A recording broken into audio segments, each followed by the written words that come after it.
अब हमें फाइंड करना है कि ये जो ब्लॉक का सेंटर होगा, इस सेंटर के अबाउट टॉर्क फाइंड करना है। अब कौन कौन सा फोर्स एक्ट हो रहा है?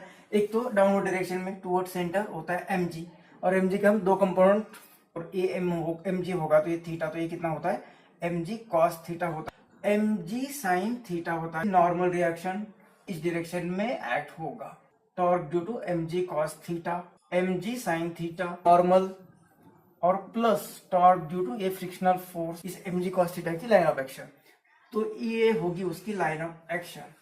और इस लाइन ऑफ एक्शन से इस सेंटर का डिस्टेंस, तो सेंटर उस लाइन पर ही है, तो वो उसके बीच में परपेंडिकुलर डिस्टेंस नहीं है, मतलब ये आर परपेंडिकुलर, यहाँ पे जो भी फोर्स होगा mg cos थीटा इंटू ये जो परपेंडिकुलर डिस्टेंस है वो जीरो आ रहा है, और कितना आ जाएगा, ये जो फोर्स होगा ये फोर्स भी सेंटर से जा रहा है, इसके कारण भी फोर्स जीरो आने वाला है।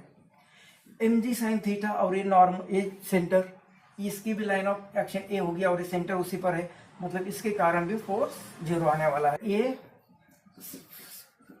फ्रिक्शनल फोर्स और ये डिस्टेंस, तो उन्होंने बोला कि एच ए होगी, तो सेंटर से इतना डिस्टेंस कितना होगा a/2, मतलब ये होगा a/2।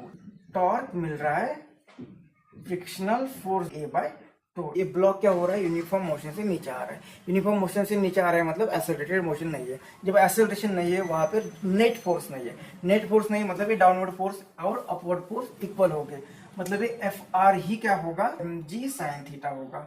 एफ आर मतलब mg sin थीटा, और ये a और डिवाइडेड बाय ए 2